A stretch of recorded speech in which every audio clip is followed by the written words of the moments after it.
नमस्कार दोस्तों, ईश्वर सदैव आपका भला करे और आपकी झोलियाँ ईश्वर के आशीर्वाद से हमेशा भरी रहें। तो दोस्तों, आज बात करेंगे एक बहुत विशेष टॉपिक के बारे में जिसका नाम है कि हम सपने क्यों देखते हैं। एक बड़ा ही अजीब सा भी प्रश्न है और जानने लायक भी प्रश्न है कि क्यों आते हैं सपने। ऐसी क्या वजह होती है कि सपने हमें आते हैं।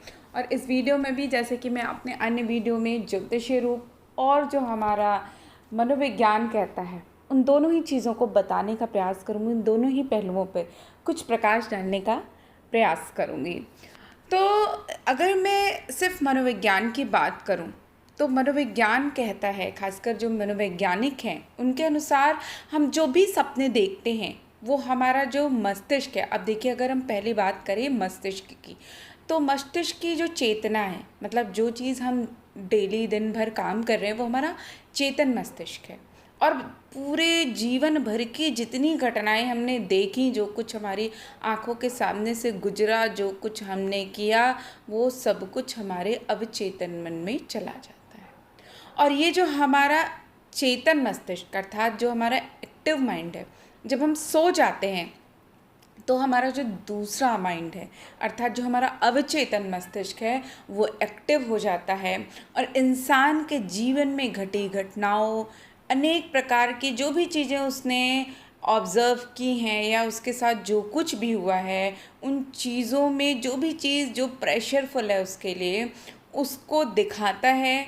या उसके माइंड का जो प्रेशर है, बर्डन है, उसको कम करने के लिए, जो कि वास्तविक ज़िंदगी में व्यक्ति जिस चीज़ से गुजर रहा है, तो विभिन्न प्रकार की इमेजेस के द्वारा भी उसको समझाता है कि आप स्ट्रेस में हो या आप परेशानी में हो रहे हैं। ऐसा मैंने बहुत सारे वीडियो में भी आपको बताया है। खासकर जब आप बार बार देखें कि आप ट्रैवलिंग कर तो नहीं रहे, लेकिन आप अपना बैग पैक कर रहे हैं, या आप कहीं भाग रहे हैं, आप डर कर भाग रहे हैं, आप छुपना चाह रहे हैं, कोई लोग आपको पकड़ना चाह रहे हैं, आप अपना सामान खो देते हैं, आप अपना होशो हवास खो देते हैं। तो ये सपने कहीं ना कहीं जो आपकी जो चेतन अवस्था है, उसमें जितनी परेशानियां होती हैं, उसको माइंड किसी न किसी रूप में आपको सपने के माध्यम से दिखाता है, आपको एक संकेत देता है। देखिए, केवल माइंड ही हमें संकेत नहीं देता, आप खुद देखिए कि प्रकृति की अनेकों चीज़ हमें संकेत देती है। जब घटनाएं हमारे साथ कुछ होने वाली होती, तो आपने देखा होगा कि ज्योतिष मानता है, स्वप्न शास्त्र के अलावा अंगों का फड़कना, हमारे बॉडी पार्ट्स फड़कने लगते हैं यदि कोई अच्छी घटना होने लगती है या कोई बुरी घटना होने लगती है। और इस चीज़ का जो जिक्र है, केवल एक ही नहीं वरन अनेकों पुराण, यहाँ तक कि रामचरितमानस में तो सपनों पर और ख़ासकर अंग के फड़कने पर बहुत ज़्यादा तुलसीदास जी ने भी इसका विवरण किया है। लेकिन यदि सिर्फ मनोवैज्ञानिक दृष्टिकोण देखें, और देखिए खासकर जो जितने भी मनोवैज्ञानिक दृष्टिकोण हैं, वो सब वेस्टर्न, आप कह सकते हैं, कल्चर से आए हैं। तो उनका मानना है कि जब हम नींद में होते हैं तो नींद की 4 अवस्थाएं होती हैं। पहली अवस्था होती है रैम सिद्धांत। उनके अनुसार इसमें क्या होता है कि जो हमारा माइंड है, वो जितनी घटनाएं हम जिन्हें पसंद नहीं करते या जिन अवस्थाओं को हम एक्सेप्ट नहीं करना चाहते, वो एक प्रतिकृति के रूप में, एक इमेज के रूप में हमारे माइंड में जमा हो जाती हैं। इसके अलावा कितनी बार बहुत सारी ऐसी घटनाएं होती हैं जिससे हमें बहुत दुख होता है, बहुत पीड़ा होती है, बहुत परेशानी होती है, हम उसको भी अपने भूलने का प्रयास करते हैं। और धीरे धीरे वो जो भूलने की प्रक्रिया होती है, क्योंकि हम जब वहाँ पे बदला नहीं ले पाते या हम अपनी बात कह नहीं पाते, तो हम उसे भूलने का प्रयास करते हैं, और वो चीज़ भूलते भूलते धीरे धीरे हमारे अवचेतन मस्तिष्क में जाकर इकट्ठी हो जाती है। अब क्या होता है कि जब हमारी नींद जो होती है, जब 4 चक्रों में बटी होती है, तो जो शुरुआत की जो नींद होती है वो हल्की होती है, लेकिन अंतिम के 2 जो चरण होते हैं, जो इसके पार्ट्स होते हैं, वो गहरी नींद के होते हैं, और इसे रैम कहते हैं। रैम अर्थात रैपिड आई मूवमेंट का नंबर आता है, मतलब जिसमें आँखों की जो पुतलियाँ फटाफट फटाफट घूमती हैं। हम हर रात 4 से 5 घंटे के लिए रैम पीरियड से गुजरते हैं, और इसकी अवधि 5 घंटे से लेकर 45 मिनट तक की होती है। और जितने भी सपने होते हैं मनोवैज्ञानिकों के अनुसार रैम पीरियड में ही देखे जाते हैं, और ऐसा सिर्फ स्तनधारी जो लोग होते हैं, मतलब मैमल्स जो होते हैं, वही कर सकते हैं। तो नींद की शुरुआत में जो रैम पीरियड होता है वो काफ़ी छोटा होता है, लेकिन जैसे जैसे जो नींद की अवधि होती है लंबी होती जाती है, रैम पीरियड की अवधि भी बढ़ जाती है। और यही वजह है कि ज़्यादातर जो हम सपने देखते हैं सुबह या नींद के आखिरी चक्र में देखते हैं, और इसी वजह से कई बार जब हमारी नींद सुबह में खुलती है तो हम रैम पीरियड में होते हैं। थोड़े समय पहले देखे गए सपने दिमाग में मौजूद रहते हैं। अक्सर जो बुरे सपने होते हैं, इसके बारे में मैंने आपको स्लीप पैरालिसिस में भी बताया है कि अक्सर जो बुरे सपने होते हैं वो ज़्यादा याद रहते हैं। खासकर सुबह के वक्त देखे गए जो सपने होते हैं वो ज़्यादा याद रहते हैं।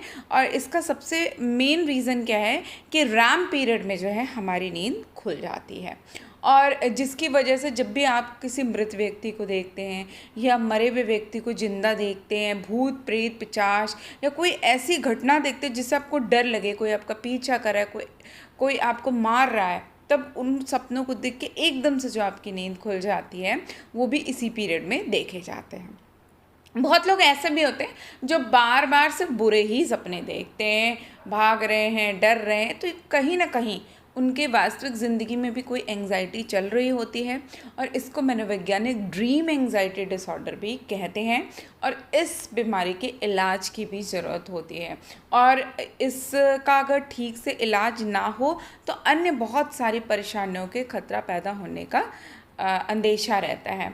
तो यदि इस तरह के बार बार आपको सिर्फ डरावने सपने आते हैं, आप रोज़ सपने में डर कर उठ जाते हैं, तो कहीं ना कहीं आप ड्रीम एंग्जाइटी डिसऑर्डर के शिकार हैं, और इसके लिए आपको मनोवैज्ञानिक सलाह चिकित्सा की बहुत ज़्यादा आवश्यकता है। इसके अलावा यदि बात की जाए तो जो बुरे सपने हैं उनको देखने की जो बीमारी है, यदि पुरुषों की तुलना में देखा जाए तो महिलाओं में ज़्यादा पाई जाती है। और देखिए, इसका सबसे बड़ा रीज़न ये है कि भावनात्मक स्तर पर जो महिलाएं होती हैं वो थोड़ा ज़्यादा भावुक होती हैं। पुरुष थोड़े, आप कह सकते हैं, कठोर स्वभाव के होते हैं महिलाओं के मुकाबले। इस वजह से महिलाओं को छोटी छोटी बातों का दुख, परेशानी, चिंता बहुत ज़्यादा रहती है।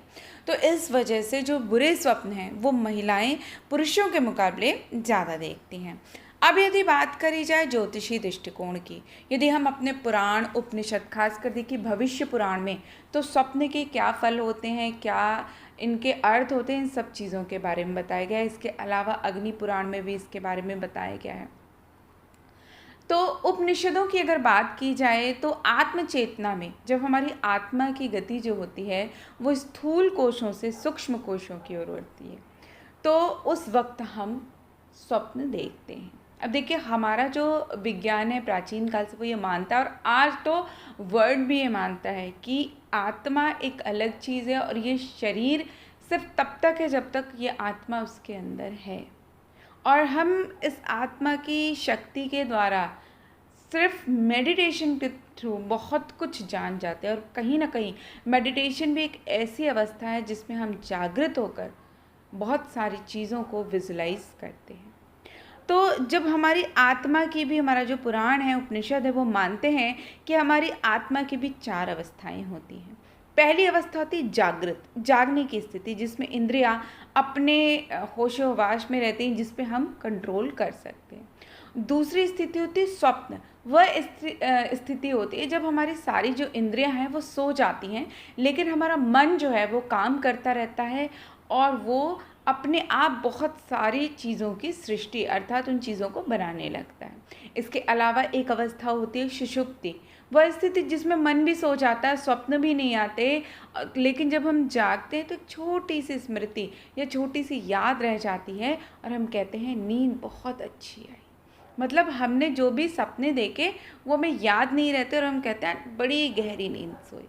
इसके अलावा एक अवस्था होती है तुरीय अवस्था, वह अवस्था जिसमें आपकी बहुत सारी स्मृतियाँ स्टोर्ड रहती हैं और आप उन्हें याद कर पाते हैं, तो इसको तुरीय अवस्था कहते हैं। और ज़्यादातर जो सपने होते हैं उपनिषद के अनुसार इसी अवस्था में देखे जाते हैं। देखिए, बहुत सारे ऐसी कहानियाँ हैं जो ये बताती हैं, खासकर एक बुक है the understanding of dreams and their influences on the history of man में बताया गया है, जिसमें 2 कहानियों को मैं बताऊंगी। और इसके अलावा भी मैंने बहुत सारी कहानियाँ आपको पहले भी बताई हैं जो कि गौतम बुद्ध के जीवन से संबंधित थी। इसके अलावा अमेरिका के राष्ट्रपति से संबंधित वो सपने जो सच हुए। और इसमें दो आपको कहानियाँ और बताऊंगी जो उन सपनों के बारे में बताती हैं जो कि सच हुए थे। उसमें पहला सपना है एडोल्फ हिटलर का। बताते हैं कि फ्रांसीसी मोर्चे के समय सन 1970 में उसने एक रात सपने में देखा कि उसके आसपास की जो मिट्टी है वो भरभरा कर बैठ गई है तथा उसके सारे साथी लोहे में दब गए हैं। हिटलर बचकर भाग निकले, लेकिन तभी बम विस्फोट होता है और उसी के साथ हिटलर की नींद खुल जाती है। उनकी नींद जैसे ही खुलती है और जैसे वे खड़े होते हैं, अचानक से सचमुच में बहुत तेज़ से धमाका होता है। आसपास की मिट्टी जो होती है वो भरभरा कर गिर जाती है। अब आप इसे स्वप्न में देखा गया संकेत मानेंगे या एक मिथ मानेंगे, ये आपके ऊपर डिपेंड करता है। इसके अलावा टीपू सुल्तान ने भी अपने सपनों के बारे में लिखा है कि क्योंकि वो अपनी जो स्वप्न थे उनको डायरी में नोट किया करते थे। उनके एक विवरण के अनुसार कि रात को मैंने सपना देखा कि एक वृद्ध पुरुष कांच का एक पत्थर लिए मेरे पास आए हैं और वह पत्थर मेरे हाथ में देकर कहते हैं कि सेलम के पास जो पहाड़ी है उसमें इस कांच की खान है। यह कांच मैं वहीं से लाया हूँ। इतना सुनते सुनते मेरी नींद खुल गई। टीपू सुल्तान ने अपने विश्वास पात्र को सेलम भेजकर पता लगाया तो ज्ञात हुआ कि सचमुच उस पहाड़ी पर कांच का भंडार भरा पड़ा है। इन घटनाओं से इस बात की पुष्टि होती है कि बहुत सारे सपने ऐसे होते हैं जो चेतना के स्तर से भी आगे होते हैं। और आज भी मनोवैज्ञानिक इन चीज़ों का वास्तविक अर्थ क्या है, क्योंकि मेरे पास खुद दिन में 3-4 बार ये ज़रूर मैसेज आता है कि जो सपने मैं देखता हूँ या मैं देखती हूँ वो सपने सच हो जाते हैं। बहुत लोग ये ऐसा भी कहते हैं कि मैं बहुत सारे लोगों को बहुत पहले देखता हूँ या देखती हूँ सपने में और कुछ दिनों बाद वो मेरे सामने आ जाते हैं, या किसी प्लेस के बारे में भी ऐसा कहते हैं। तो ये जो सिक्स सेंस लोगों की डेवलप होती है और ख़ासकर सपनों के माध्यम से, तो ये आज भी मनोविज्ञान के लिए भी रहस्य और हमारे लिए भी रहस्य। और हम ये कह सकते हैं कि ऐसे लोगों की इंट्यूशन पावर बहुत मजबूत होती है, उनका सिक्स सेंस बहुत जागृत होता है। और यही बात हमारे ऋषि मुनि ने बहुत प्राचीन काल से समझ ली थी।